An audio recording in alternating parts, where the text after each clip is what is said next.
Hello दोस्तों, आज के इस वीडियो में हम एक्सिस बैंक के easy access salary savings accounts के बारे में बिल्कुल डिटेल्स में बात करने वाले हैं कि अगर आप आज के डेट में एक्सिस बैंक में सैलरी सेविंग्स अकाउंट्स ओपन करवाने के लिए जाते हो तो यहाँ पर आपकी क्या एलिजिबिलिटी क्राइटेरिया होनी चाहिए। साथ ही साथ इस सेविंग्स अकाउंट्स के ऊपर आपको कितना बेनिफिट्स देखने को मिलता है और कितना सर्विस चार्जेस देना पड़ता है। इसके अलावा क्या आपको अकाउंट ओपन करते समय कोई भी अमाउंट डिपॉजिट करना पड़ता है या फिर नहीं करना पड़ता है। साथ ही साथ एक्सिस बैंक कैसा बैंक है, यानी कि सारे के सारे पॉइंट्स के ऊपर बिल्कुल डिटेल्स में बात करेंगे। तो वीडियो स्टार्ट करते हैं। देखो दोस्तों, मैं आपको बता दूं कि एक्सिस बैंक प्राइवेट बैंक है। इसके अलावा एक्सिस बैंक काफी टॉप क्लास का बैंक है। तो ये बैंक भी DICGC से इंश्योर होता है। DICGC जो कि RBI का सब्सिडी बॉडी है, जिसका पूरा नाम है deposit insurance and credit guarantee corporation, जिसके अंतर्गत आपका 5 लाख रुपए तक का अमाउंट बिल्कुल सुरक्षित होता है। बाकी आपको एक्सिस बैंक में मोबाइल बैंकिंग और इंटरनेट बैंकिंग का भी फैसिलिटीज देखने को मिल जाता है। और भाई, इनके मोबाइल बैंकिंग एप्लीकेशंस में आपको एडवांस लेवल का फीचर्स देखने को मिलता है। इसके अलावा यहाँ पर मैं आपको बता दूं कि एक्सिस बैंक में आप कोई भी सेविंग्स अकाउंट ओपन करवाते हो तो आज के डेट में एक्सिस बैंक 2.50% पर एनम का रेट ऑफ इंटरेस्ट कोई भी आप सेविंग्स अकाउंट्स ओपन करवाते हो तो उस सेविंग्स अकाउंट्स के ऊपर ऑफर करता है। अब बात करें अगर हम सैलरी सेविंग्स अकाउंट्स के बारे में, तो देखो इस सेविंग्स अकाउंट्स को ओपन करवाने के लिए आपका जो एज है वो 18 ईयर्स प्लस होना चाहिए। डॉक्यूमेंट्स में आधार कार्ड, पैन कार्ड लगने वाला है। साथ ही साथ आपका भारतीय नागरिक होना जरूरी है। और भाई, आप इस सेविंग्स अकाउंट्स को इनके वेबसाइट के जरिए वीडियो केवाईसी के माध्यम से बहुत ही इजीली ओपन कर सकते हो। ऑनलाइन अकाउंट ओपन करने के लिए आधार कार्ड से आपका जो मोबाइल नंबर है वो लिंक होना चाहिए। और जानकारी के लिए हम आप लोगों को बता दें कि अकाउंट ओपन करते समय आपको एक भी रुपीस डिपॉजिट नहीं करना पड़ता है। बात करें अगर हम मिनिमम बैलेंस के बारे में, तो मिनिमम बैलेंस बिल्कुल 0 होता है, यानी कि आपको कोई भी चार्जेस मिनिमम बैलेंस के ऊपर नहीं देना पड़ता है। हालांकि अगर आपके अकाउंट में 2 महीने तक सैलरी नहीं आती है तो फिर इस केस में आपको 100 रुपए प्लस GST चार्जेस देना पड़ता है, जो कि आपके सेविंग्स अकाउंट से ऑटोमेटिकली एक्सिस बैंक काट लेता है। इसके अलावा अगर हम SMS अलर्ट को लेकर के बात करें तो यहाँ पर आपको 25 पैसे प्लस GST पर SMS चार्जेस देना पड़ता है और मैक्सिमम आपको 15 रुपए प्लस GST क्वार्टरली बेसिस पर चार्जेस देना पड़ता है। साथ ही साथ अगर आप डुप्लीकेट पासबुक वगैरह लेते हो तो यहाँ पर आपको 100 रुपए प्लस GST डुप्लीकेट पासबुक के ऊपर चार्जेस देना पड़ता है। इसके अलावा अगर आपके अकाउंट के ऊपर ECS वगैरह लगा हुआ है और फंड ना होने की वजह से ECS रिटर्न हो जाता है तो फर्स्ट रिटर्न पर आपको 500 रुपए प्लस GST और सेकंड रिटर्न होता है तो फिर इस केस में आपको 550 रुपए प्लस GST चार्जेस देना पड़ता है। सबसे अच्छी बात यह है कि यहाँ पर आपको 25 पेज का चेकबुक पर फाइनेंशियल ईयर बिल्कुल फ्री ऑफ कॉस्ट में देखने को मिल जाता है। और एक्स्ट्रा चेकबुक अगर आप लेते हो तो फिर इस केस में आपको 4 रुपए प्लस GST पर पेज का चार्जेस देना पड़ता है। इसके अलावा अगर आप भविष्य में इस अकाउंट्स को कभी बंद करवाते हो तो फिर इस केस में अकाउंट क्लोजर चार्जेस 500 रुपए प्लस GST देना पड़ता है। दोस्तों, जानकारी के लिए हम आप लोगों को बता दें, आपका चाहे तो सैलरी सेविंग्स अकाउंट्स हो या फिर इजी एक्सेस सेविंग्स अकाउंट्स हो या फिर रेगुलर सेविंग्स अकाउंट्स हो, यहाँ पर आप एक महीने में ओनली 15 ट्रांजेक्शन ही कर सकते हैं। 15 डेबिट एंट्रीज बिल्कुल फ्री ऑफ कॉस्ट में प्रोवाइड किया जाता है एक्सिस बैंक की तरफ से। और अगर आप इस लिमिट को क्रॉस करते हैं तो फिर इस केस में आपको 75 रुपए plus GST per transaction charges देना पड़ता है। लेकिन इस बात का आप जरूर ध्यान रखें, ये जो 15 डेबिट एंट्रीज है ये ब्रांच के माध्यम से अगर होता है तो ही ये एंट्रीज काउंट होता है। अदरवाइज अगर आप ऑनलाइन कर रहे हो ट्रांजेक्शन तो वो ट्रांजेक्शन यहाँ पर काउंट नहीं होगा। आप ऑनलाइन ट्रांजेक्शन अनलिमिटेड कर सकते हो।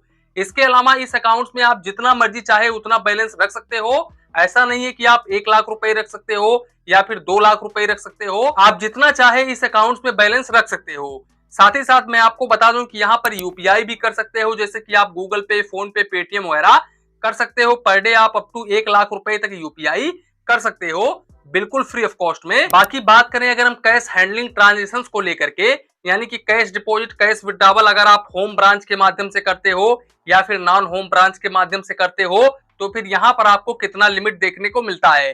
तो देखो भाई, आप एक महीने में 4 ट्रांजेक्शन या फिर आप एक महीने में 1 लाख रुपए ही कैश डिपॉजिट या फिर कैश विड्रॉवल कर सकते हो।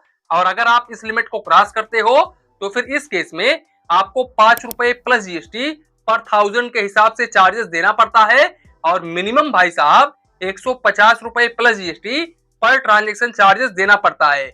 और एक बात का आप जरूर ध्यान रखें कि नॉन होम ब्रांच के माध्यम से आप एक दिन में ओनली 25,000 रुपए ही ट्रांजेक्शन कर सकते हो और अगर आप इस लिमिट को क्रॉस करते हो तो भी आपको 150 रुपए plus GST per transaction charges देना पड़ता है। इसके अलावा दोस्तों अगर आप सीडीएम मशीन के जरिए कैश डिपॉजिट करने के लिए जाते हो तो यहाँ पर मैं आप लोग को बता दूं कि 9:30 बजे से यानी कि सुबह 9:30 बजे से शाम 5 बजे तक बिल्कुल फ्री ऑफ कॉस्ट होता है, आप कैश डिपॉजिट कर सकते हो। लेकिन अगर आप 9:30 बजे से पहले या फिर शाम 5 बजे के बाद में अपने अकाउंट में डिपॉजिट करते हो सीडीएम मशीन के माध्यम से या फिर आप किसी हॉलीडे के दिन जैसे कि संडे के दिन कैश डिपॉजिट करते हो तो फिर इस केस में आपको पर ट्रांजेक्शन 50 रुपए प्लस जीएसटी चार्जेस देना पड़ता है जो कि आपके अकाउंट से ऑटोमेटिकली डिडक्ट कर लिया जाता है। इसके अलावा अगर आप डिमांड ड्राफ्ट यानी कि डीडी वगैरह बनवाते हो तो यहाँ पर आपको 5 रुपए प्लस जीएसटी पर 1000 के हिसाब से चार्जेस देना पड़ता है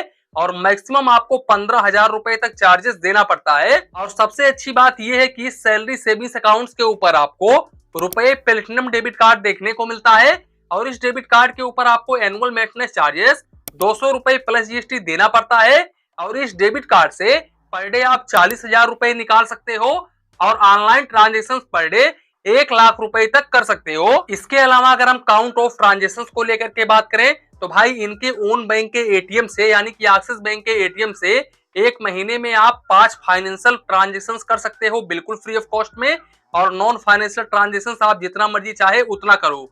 और अगर आप इस लिमिट को क्रॉस करते हो तो फिर इस केस में आपको 23 रुपए plus GST per transaction charges देना पड़ता है।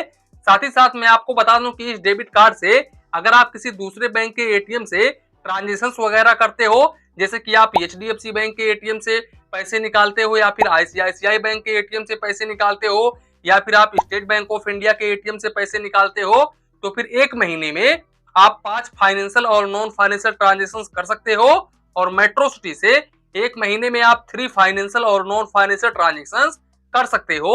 और अगर आप इस लिमिट को क्रॉस करते हो तो फिर इस केस में फाइनेंशियल ट्रांजेक्शन के ऊपर 23 रुपए प्लस जीएसटी और नॉन फाइनेंशियल ट्रांजेक्शन के ऊपर 11 रुपए plus GST per transaction charges देना पड़ता है। लेकिन दोस्तों यहाँ पर सबसे बड़ा झोल है एक्सिस बैंक में, यहाँ पर एक महीने में ओनली 30 ही ट्रांजेक्शन आप कर सकते हो यानी कि 30 ही बार पैसे निकाल सकते हो और अगर आप इस लिमिट को क्रॉस करते हो तो भी आपको 23 रुपए plus GST per transaction charges देना पड़ता है। तो दोस्तों कुल मिलाकर के अगर देखा जाए तो एक्सिस बैंक का सैलरी सेविंग्स अकाउंट कोई खास सेविंग्स अकाउंट नहीं है। अगर आप इस सेविंग्स अकाउंट को ओपन करवाते हो तो यहाँ पर आपको चार्जेस पर चार्जेस देना पड़ता है। इससे अच्छा तो मैं तो समझता हूँ कि आप दूसरे बैंक की तरफ भी जा सकते हो।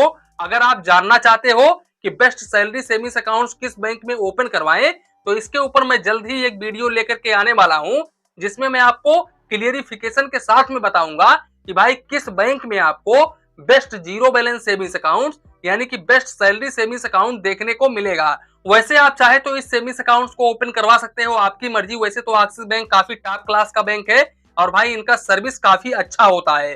तो अगर आप सर्विस को देख करके अकाउंट ओपन करना चाहते हो तो ये अकाउंट आप ओपन करवा सकते हो। तो कुल मिलाकर के ये था आज का वीडियो, यहीं पर वीडियो को समाप्त करते हैं। वीडियो पसंद आया हो तो प्लीज वीडियो को एक लाइक करिए और अपने चैनल फाइनेंस बैंकिंग को सब्सक्राइब करिए। मन में कुछ डाउट हो, कंफ्यूजन हो तो प्लीज कमेंट करिए। धन्यवाद, मिलते हैं नेक्स्ट वीडियो में।